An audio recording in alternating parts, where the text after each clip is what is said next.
እንደምን ከረማችሁ እንደምን ሰነበታችሁ። የእግዚአብሔር አብ ፍቅር የልጁም የጌታ የኢየሱስ ክርስቶስ ጸጋ የመንፈስ ቅዱስ ኅብረት ከሁላችሁ ጋር ይሁን። ዛሬ ላይ የእጅ ሙያና ፍጥረታት በሚል አንዳንድ በመጽሐፍ ቅዱስ ውስጥ የተቀመጡ የእጅ ሙያ እና ስለ ፍጥረታት ጉዳይ እንመለከታለን። መጽሐፍ ቅዱስ ውስጥ በምን መልኩ እንደተገለጡ እነዚህ የእጅ ሙያዎችና እንዲሁም ፍጥረታት ምን ድርሻ እንዳላቸው የተለያዩ ሐሳቦችን እንመለከታለን። ክፍል አንድን እንጀምራለን ማለት ነው በዚህ ቪዲዮ ላይ ማለት ነው። በዚህ የትምህርት ክፍል ይህንን ሐሳብ እናንሸራሽራለን እንመለከታለን። እንግዲህ የሰው ልጆች ከፈጣሪ እግዚአብሔር ከተሰጣቸው ጸጋ አንዱ በእጆቻቸው የሚሰሩት ስራ ወይም ጥበብ ወይም የእጅ ሙያ ነው። ይሄ በእግዚአብሔር የተሰጠ ነው። በዚህ ሙያቸው ራሳቸውንና ሌሎችን እንዲያገለግሉ ፈቃዱ ነው። በመንፈሳዊም በስጋዊም ጉዳዮች ላይ የእጅ ሙያና ጥበብ አይነተኛ ትርጉም አለው። ለምሳሌ በመንፈሳዊ የእጅ ሙያ ባስልዮስና ኤልያብ መጽሐፍ ቅዱስ ውስጥ ይጠቀሳሉ። እጅግ የእጅ ጥበብ ያላቸው ባለሙያዎች እንደነበሩና በልባቸው ከፈሰሰው የጥበብ መንፈስ የተነሳ ለስራው እግዚአብሔር እንደመረጣቸው እንመለከታለን። ዘጸአት 31:2 እንዲሁም ዘጸአት 35:30 ዘዳግም 36:6 እንዲሁም ዘዳግም 38:22 ላይ እነዚህ ነገሮች በኤልያብና በባስልኤል ላይ እንመለከታለን። ምን ያህል ባለሙያዎች ምን ያህል በውስጣቸው ጥበብ እንደፈሰሰ እንመለከታለን። እነዚህን የጠቀስኩላችሁን የመጽሐፍ ቅዱስ ክፍሎች ሄዳችሁ ብትመለከቱ ምን ያህል በእነዚህ ሰዎች ላይ ጥበብ እንደፈሰሰና የእጅ ባለሙያዎች እንደሆኑ እንመለከታለን። እነዚህ ወገኖች እግዚአብሔርንና ሙሴን በተጨማሪም የእግዚአብሔርን ሕዝብ አገልግለዋል። በዚህ ሙያቸው አገልግለዋል እና በእጆቻቸው የሚሰሯቸው ንዋየ ቅዱሳት ወይም የቤተ መቅደስ መገልገያ የነበሩ ዕቃዎች እንዲሁም በደብተራ ድንኳን ውስጥ ቤተ መቅደሱ ሳይሰራ በፊት የእግዚአብሔር ታቦት ይኖርበት በነበረ ድንኳን ውስጥ ጭምር እነዚህ የነሱ የእጅ ሙያዎች ምን ያህል የጥበብ ስራቸው ምን ያህል አስተዋጽኦ እንዳደረገ እንመለከታለን። በእጆቻቸው የሚሰሯቸው ንዋየ ቅዱሳት እጅግ ውብና ጠንካራ የነበሩ ናቸው። እጅግ ሰማያዊ ጥበብ የነበረበት ሙያ ነበር ሲሰሩ የነበረው ማለት ነው። እንዳልኳችሁም የሚሰሯቸው ስራዎች ውበት ነበራቸው። በተጨማሪም ጠንካራ ነበሩ። እንዲህ ተራ ነገር አይሰሩም ነበረ በውስጣቸው ከፈሰሰው ጥበብ የተነሳ ማለት ነው። እጃቸው በሙያ የሰለጠነ ነው፣ ሰልፍ የሰለጠነ ነው እና በሙያ ሰልፍ የተሰለጠነ ስለነበረ መልካም ተግባርን ሲያከናውኑ እንመለከታለን። እና የሰው ልጅ ከእግዚአብሔር የተነሳ የተሰጠው የጥበብ ስራ አለ። እንግዲህ የሰው ልጅ እግዚአብሔር ነው ጥበብን የሚሰጠው፣ ሙያን የሚሰጠው፣ የእጅ ባለሙያ የሚያደርገው እግዚአብሔር ነውና ይህ ጥበብ ወይም የእጅ ስራ ለመልካም ተግባር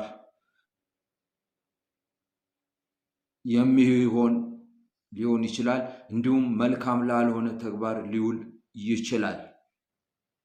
በቀላል አማርኛ ይህ ጥበብ ወይም የእጅ ስራ ለመልካም ተግባር እንዲዘጋጅ የሚያደርጉ ባለሙያዎች እንዳሉ ሁሉ በእጃቸው ስራ ፈጣሪን የሚያሳዝኑ የእርሱን ቅናት የሚያነሳሱ ለሰው ዘር የማይበጁም ደግሞ የእጅ ባለሙያዎች አሉ። ይህም መጽሐፍ ቅዱስ ላይ እንዲህ አይነት ሰዎች እንደነበሩ መጽሐፍ ይነግረናል። ስለዚህ በምድር ላይ የሚመለኩ የእግዚአብሔር ተቀናቃኞች ብዙና ብዙ መሆናቸውን መዘንጋት የለብንም። በምድር ላይ ልክ እግዚአብሔር እንደሚመለክ መመለክ የሚፈልጉ በእጅ ባለሙያዎች የተሰሩ እንዲሁም ደግሞ ፍጥረታት እንዳሉ መዘንጋት መቻል የለበትም። ወደዚህ ሐሳብ እንመጣለን። ወደ መጨረሻ ግን አይነተኛ አስተዋጽኦ እንደሚኖረው የእጅ ሙያ እንመለከታለን። የእጅ ሙያ አስተዋጽኦ አለው። በእጅ ሙያ በተበረከተ የሥራ ውጤት ሰዎች ልባቸው ማሎ ማምለክ የሚችሉበት ሁኔታ አለ። ስለዚህ ይሄ ዓለም እግዚአብሔርን የሚቀናቀኑ ከእግዚአብሔር እኩል ትከሻ ለመለካካት የሚዳዳቸው እንዲሁም ደግሞ የእግዚአብሔርን ቦታ የሚናፍቁ የእጅ ሙያዎች አሉ፣ እንዲሁም ፍጥረታት አሉ። ስለዚህ ማስተዋል ይገባናል። ሰዎች በግልጽ የተሰጠውን አምላካዊ ድንጋጌ በመቃወም ለመልካም የተሰጣቸውን ጥበብ ወይም የእጅ ሙያ ለክፉ ተግባር ያውላሉ። ለሰውም ለማይጠቅም ለእግዚአብሔርም ክብር ለማይጠቅም ተግባር ያውሉታል። በዘጸአት 20 ቁጥር 4 ላይ፣ ዘጸአት 34 17 ላይ እንዲሁም በኢሳይያስ 42:8 ላይ እግዚአብሔር በግልጽ ትእዛዝ ሰጥቷል። ከኔ በቀር ሌሎች አማልክት አይሁኑልህ፣ ሌሎችን አማልክት እንዳታደርግ ተጠንቀቅ። እንዲሁም ደግሞ እኔ እግዚአብሔር ነኝ፣ ክብሬን ለሌላ አልሰጥም በማለት እግዚአብሔር እንደተናገረ በእነዚህ ክፍሎች ላይ እናያለን።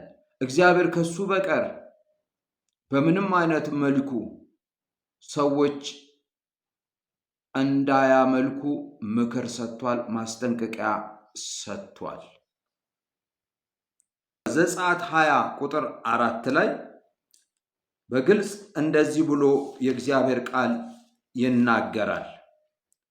ቁጥር 4 በላይ በሰማይ ካለው በታች በምድር ካለው ከምድርም በታች በውሃ ካለው ነገር የማናቸውንም ምሳሌ በላይ ከሰማይ በታች በምድር እንዲሁም በታች በውሃ ውስጥ ካለ ከየትኛውም ነገር የማናቸውንም ምሳሌ የተቀረጸውንም ምስል ለአንተ አታድርግ፣ አትስገድላቸው፣ አታምልካቸው። በሚጠሉኝ እስከ 3ና 4ኛ ትውልድ ድረስ የአባቶችን ኃጢአት በልጆች ላይ የማመጣ ለሚወዱኝ ትእዛዜን ለሚጠብቁ እስከ 1000 ትውልድ ድረስ ምሕረትን የማደርግ እኔ እግዚአብሔር አምላክህ ቀናተኛ አምላክ ነኝ ይላል። በግልጽ በዚህ ስፍራ ላይ የምንም ነገር ምሳሌ በእጅ ሙያ እንዳንሰራ፣ በሰማይም ቢሆን በምድር ከምድርም በታች በውሃ ውስጥ ባለ በየትኛውም ነገር እንዳንታለል፣ እነዚህን ነገሮች እንዳናመልክ። እነዚህን ነገሮች የምናመልክ ከሆነ እስከ 3ና 4 ትውልድ እግዚአብሔር እንደሚቀጣ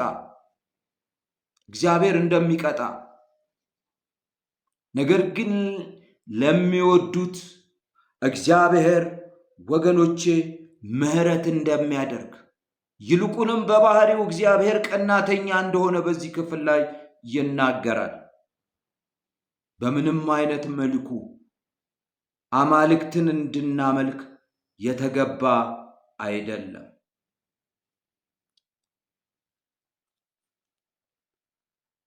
ዘጸአት 34:17ን እናንተ ልታነቡ ትችላላችሁ፣ ማንበብ ትችላላችሁ።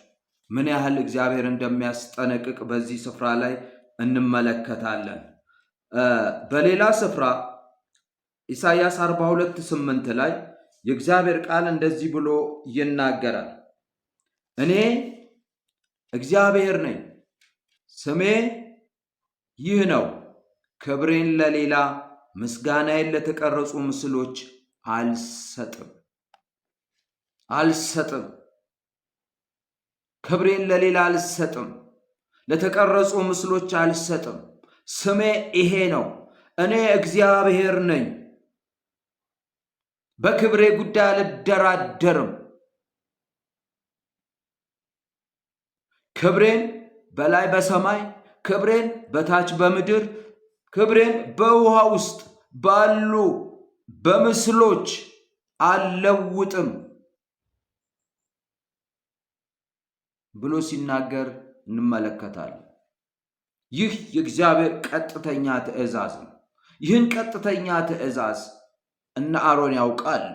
ይህን ቀጥተኛ ትእዛዝ እስራኤላውያን ያውቃሉ። ስለዚህ በዘጸአት 24 ላይ ያለውን ድንጋጌ በመቃወም አሮን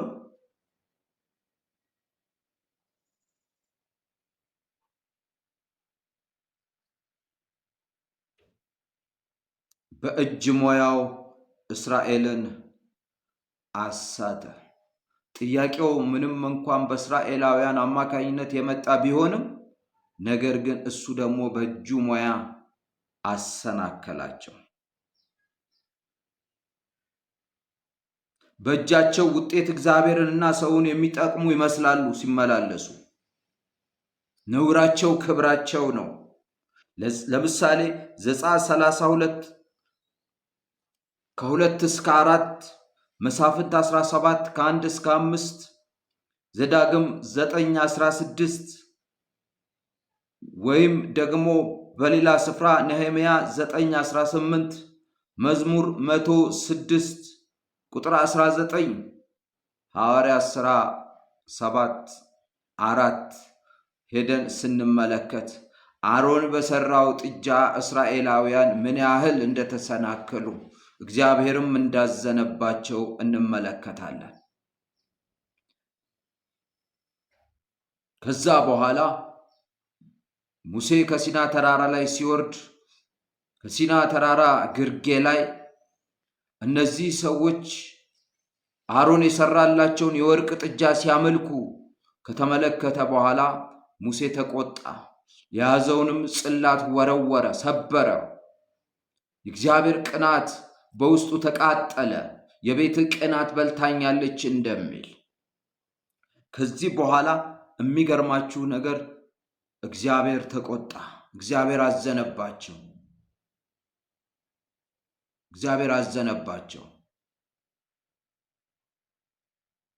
ያን የቀለጠ ወርቅ መልሰው ቀልጠው እንዲጠጡ እስከ ማድረግ ድረስ ደረሰ። ይህን ለመልካም የተሰጠን ጥበብ የጨለማው ዓለም ገዢ ወይም ሰይጣን ለክፉ ዓላማው ሲጠቀም እናያለን። ጥያቄው በሕዝቡ አማካኝነት ቀረበ። አሮን ደግሞ የሕዝቡን ጥያቄ ተቀበለና በተግባር አከናወነ። ሆኖም ከዚህ ከሕዝቡ ጥያቄ ጀርባ ማን ነበር? ሰይጣን ነበር። የዚህ ዓለም ገዢ ነበር። ጥያቄውንም እንዲያስተናግድ አሮንን አታሎት ነበር።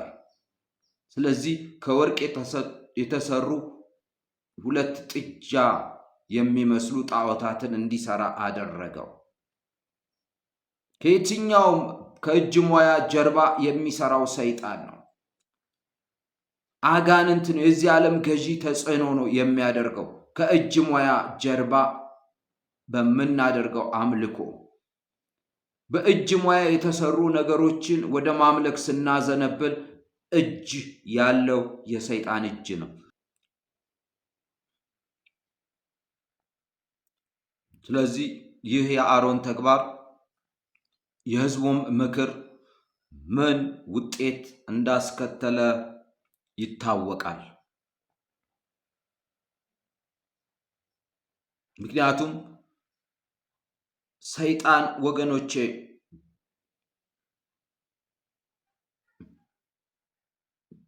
ከጣዖታት ጀርባ ሆኖ መመለክ ስለሚፈልግ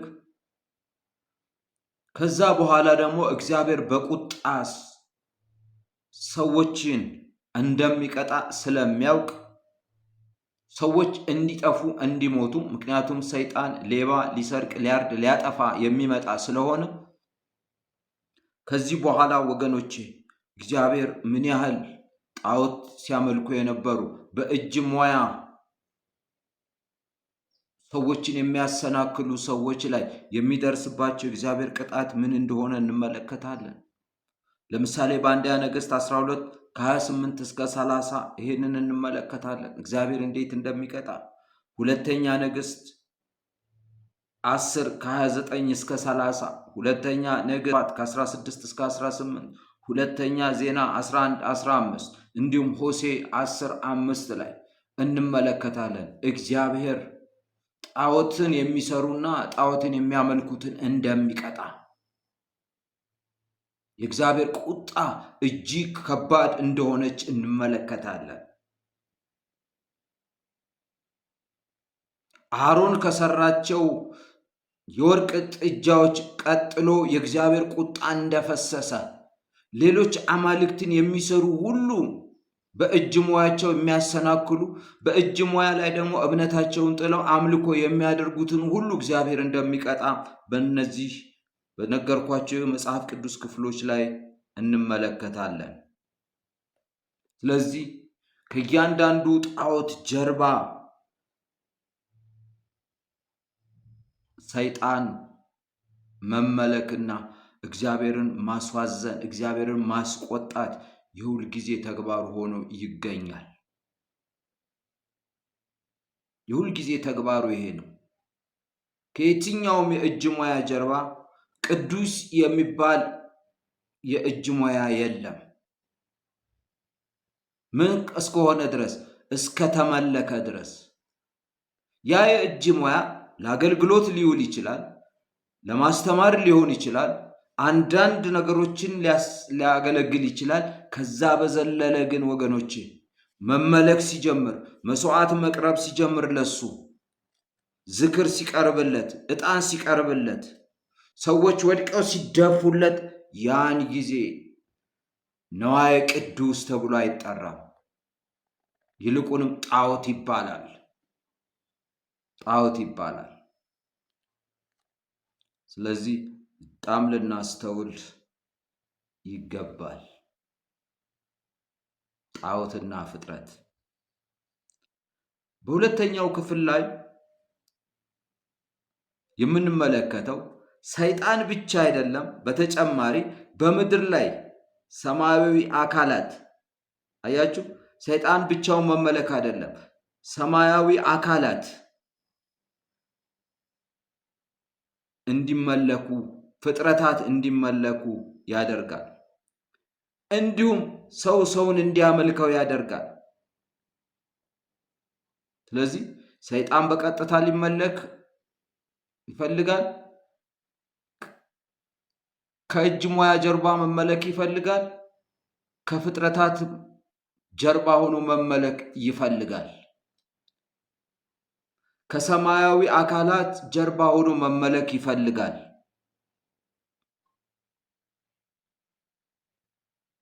የጨለማው ንጉሥ ዲያብሎስ ሰዎች ሰማያዊ አካላት እንዲያመልኩ በጽኑ ልባቸውን ያነሳሳል። ዘዳግም 4 ላይ እግዚአብሔር ቃል ሲናገር እንደዚህ ይላል ወገኖቼ። ዘዳግም 4:19 ላይ ዓይኖችህን ወደ ሰማይ አንስተህ አምላክህ እግዚአብሔር ከሰማይ ሁሉ በታች ላሉ አሕዛብ ሁሉ የሰጣቸውን ፀሐይን፣ ጨረቃን፣ ከዋክብትን፣ የሰማይ ሰራዊትን ሁሉ ባየህ ጊዜ ሰግደህላቸው አምልካቸው እንዳትስት ተጠንቀቅ ይላል። እግዚአብሔር ከሰማይ ሁሉ በታች ላሉት አሕዛብ ሁሉ የሰጣቸውን ፀሐይን፣ ጨረቃን፣ ከዋክብትን፣ የሰማይ ሰራዊትን አምልካቸው እንዳትስት ተጠንቀቅ። ምክንያቱም ሰይጣን ከሰማይ ሰራዊት ጀርባ መመለክ ስለሚፈልግ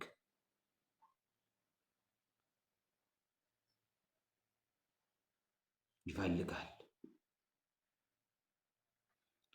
ሁለተኛ ነገሥት 17:16 እንዲሁም ሁለተኛ ነገሥት 21:3ን ሄዳችሁ መመልከት ትችላላችሁ። ኢዮብ 31:27 ሰዎች የሰማይ ሰራዊትን ለማምለክ ልባቸው ምን ያህል ቅርብ እንደሆነ ክፍሎቹ ይናገራሉ። ኤርምያስ 8:2፣ ኤርምያስ 19:13፣ ኤርምያስ 44:11፣ ኤርምያስ 28:6ን መመልከት እንችላለን። ስለዚህ እግዚአብሔር የሰማይ ሰራዊትን እንዳታመልኩ ተጠንቀቁ ይላል።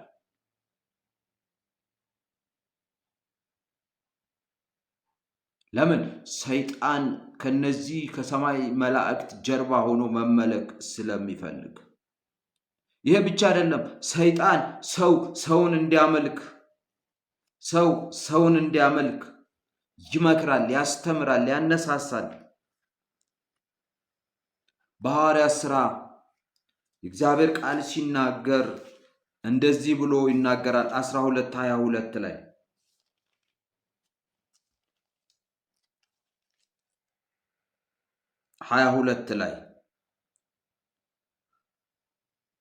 ከቁጥር 20 ጀምሯል።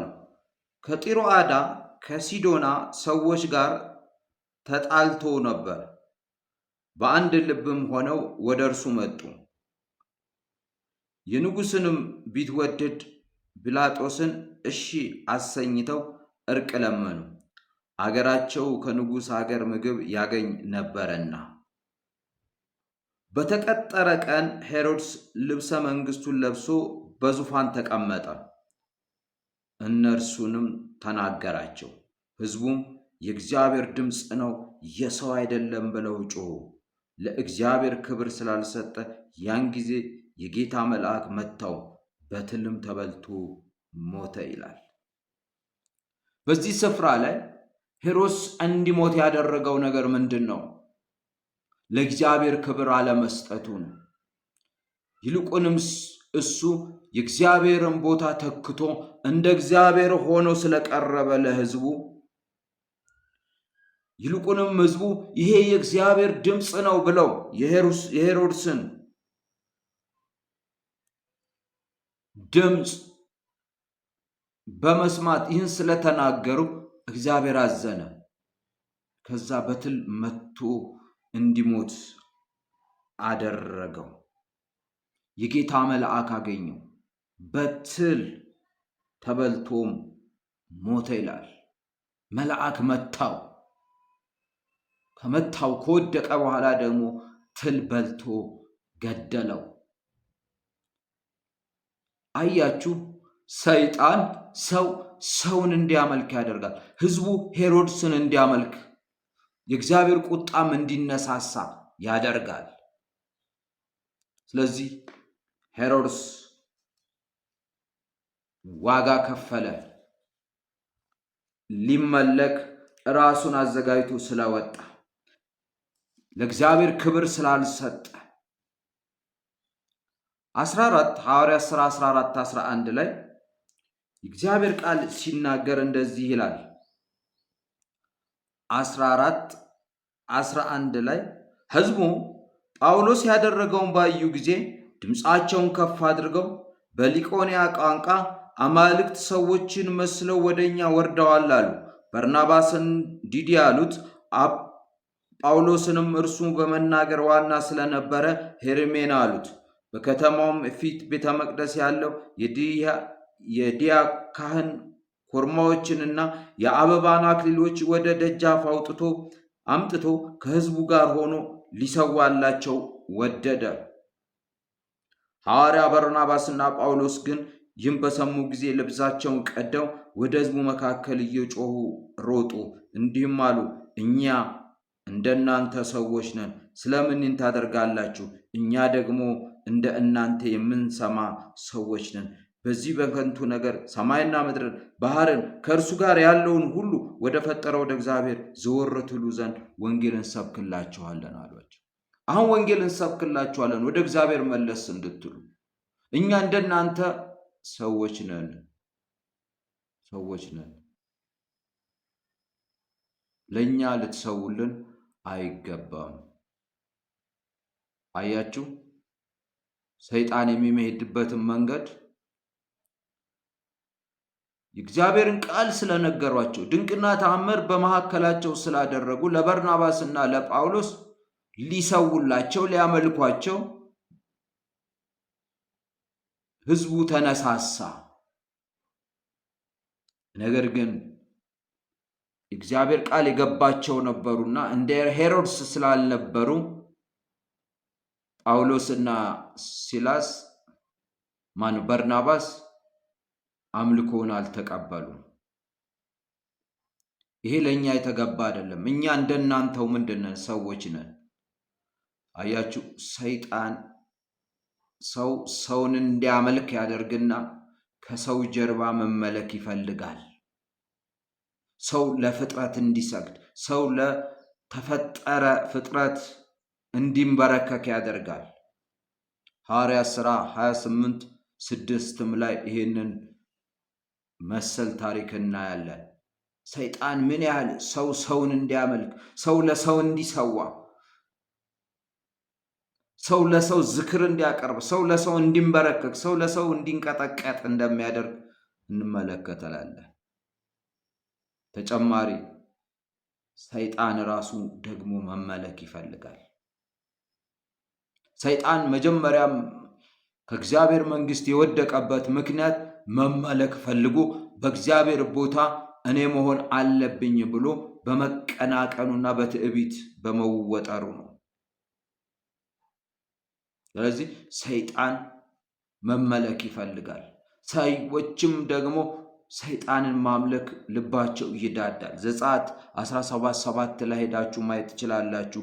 ዘዳግም 32:17 ላይ ሄዳችሁ ትመለከታላችሁ። ሁለተኛ ዜና 11:5 ላይ ሄዳችሁ፣ መዝሙር 106:37 ላይ ሄዳችሁ ስትመለከቱ ሰዎች ምን ያህል አጋንንትን ለማምለክ ዝግጁ እንደሆኑና እግዚአብሔርም አጋንንትን ማምለክ እንደማይገባ፣ ሰይጣንን ማምለክ እንደማይገባ ሲመክራቸው እናያለን።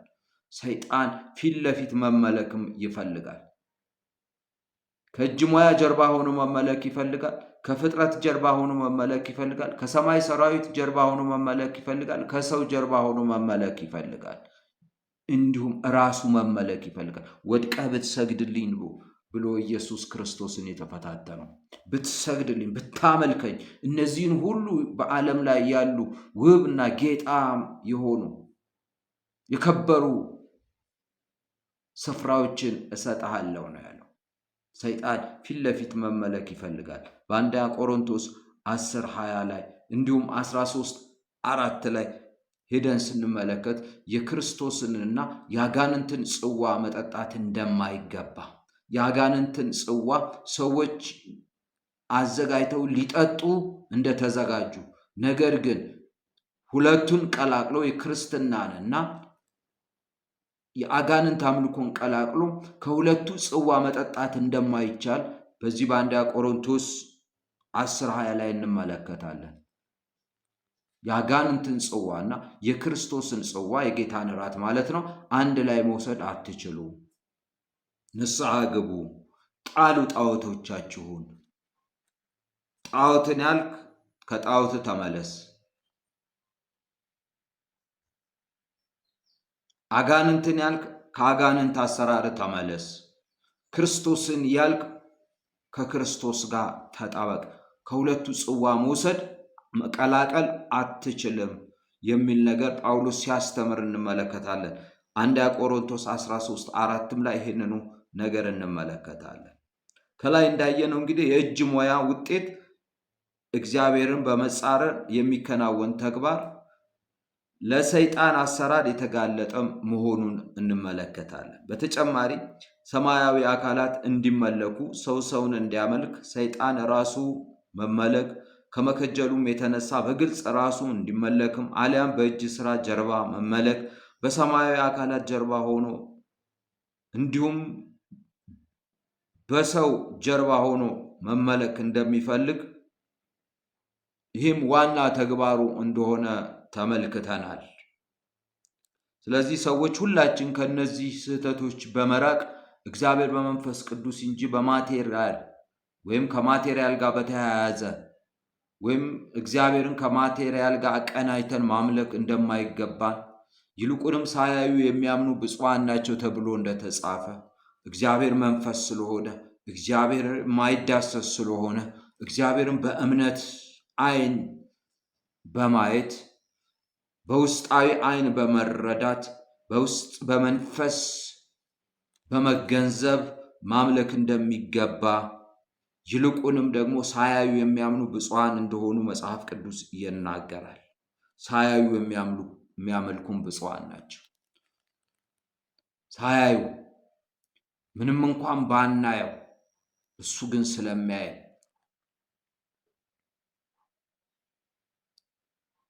በየትኛውም በሰማይ ቢሆን በምድር ይሁን ከምድርም በታች ቢሆን በውሃ ውስጥ ያለ ነገር ምሳሌ አድርጎ ማምለክ ግን የተገባ አይደለም።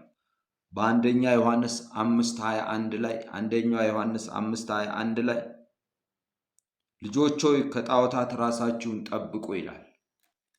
ክርስቲያን ነኝ የሚል ከነዚህ የእርም ልምምዶች መራቅ አለበት።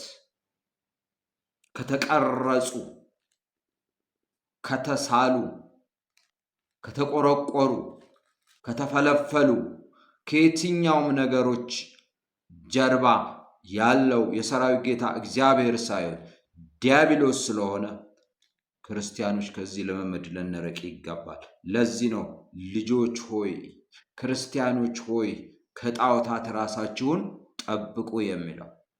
ጣዖት የሚዳሰስ ነገር ስለሆነ በዘመናት መካከል ማንም ቢሆን በእጅ ስራውን እና ከእግዚአብሔር ውጭ የሚያመልከውን ፍጥረት ጣዖት ብሎ ጠርቶት አያውቅም። ችግሩ ይሄ ነው።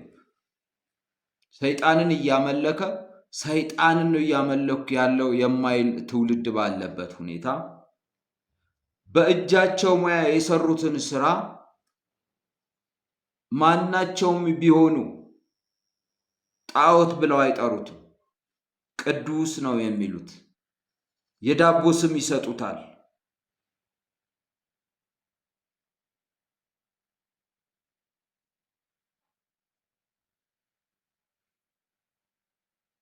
ስለዚህ አምላካዊ የዳቦ ስም እየተሰጣቸው ብዙ ሕዝብ የሚያሰናክሉ ጣዖታት በምድራችን ላይ አሉ። አሮን ያበጀውን ቅድም እንደነገርኳችሁ ያንን የወርቅ ጥጃ እስራኤል ሆይ ከግብፅ ያወጣህ አማልክት ብሎ ነው የሰየመው። አምላካዊ የዳቦ ስም ሰጥቶታል። ጣዖት ብሎ አልጠራውም። ከወርቅ የተሰራ የእጅ ሙያዬ ብሎ ሲናገር አንመለከትም። ምክንያቱም ጤነኛ መንፈሳዊ መልክ ለማሳየት ስለወደደ ማለት ነው። ከእግዚአብሔር ውጪ አምልኮ የምናቀርብለት፣ የምንሰግድለት፣ የምናጥንለት ቁሳዊም ሆነ ፍጥረታዊ ነገር ስሙ ጣዖት ነው። ሌላ የዳቦ ስም አያስፈልገውም። አምላካዊ፣ እግዚአብሔራዊ፣ መንፈሳዊ ለማድረግ የምንጥርበት ሂደት ፈጽሞ የእግዚአብሔርን ባህሪ ያለማወቅና ሕያው ቃሉን ያለመረዳት ችግር ነው። ከሕዝብ ፍላጎት ጽኑ ጥማት አሮን አማልክት ስራልን የሚለው የሕዝብ ምርጫ ጣዖትን ጣዖት ከማድረግ ዘሎ እግዚአብሔር ወይም አምላክ አላደረገውም። እነዛን ጣዖታት ሰራ፣ የወርቅ ጥጆችን አበጃጀ። ነገር ግን ፈጽሞ አምላክ ሊሆኑ አልቻሉም። ጣዖት ነው ስያሜያቸው። ጣዖት ነው ስያሜያቸው። በምድራችን ብዙዎች በብቸኝነት ለእስራኤላውያን ኪዳንና ለእጅ ባለሙያዎች የተሰጠውን አምላካዊ ትእዛዝ በማይመለከታቸው እከሌ ስራ ተብሏልና እኔም እሰራለሁ ከማናንሼ በሚል ብሂል ብዙ የእጅ ሙያ ውጤቶች ምድራችንን አርክሰውት ይገኛሉ። እነዚህ ግለሰቦች ከእግዚአብሔር ቃል በመኮረጅ ባልተሟላ ግንጥል ጌጥ ኩረጃ የሚይዙት የሚለቁት ብዙ ነው። ያልኮረጁት የኢየሱስ ክርስቶስን ሞት ብቻ ነው። እሱን አልኮረጁት። እሱም ቢኮርጁ ኖሮ ጥሩ ነበር። የክርስቶስን ሞት ማለት ነው። ሌላው አብዛኛው ነገር ተኮርጇል። በተሟላ መልኩ የእግዚአብሔር ቃል እንደሚያዘው ደግሞ አልተኮረጀው። ለምን ሲባል ሃይ ኮፒ ስለሆነ ጉዳዩ። ሃይ ኮፒ የሆነ ነገር ፍጹም ኦሪጂናሉን ሊሆን ስለማይችል ስላልሆነም፣ ስለዚህ የእጅ ሙያ እጅግ አደገኛ ስለሆነ እስካመለክነው ድረስ ከእግዚአብሔር ጋር የሚያጣላ ስለሆነ በተረፈ ለትምህርት ለሌላ ለአንዳንድ አገልግሎት ልንጠቀምበት እንደምንችል ነገር ግን ልናጥንለት እንደማይገባ ልንገነዘብ ይገባል። ጌታ አምላክ ይባርካችሁ።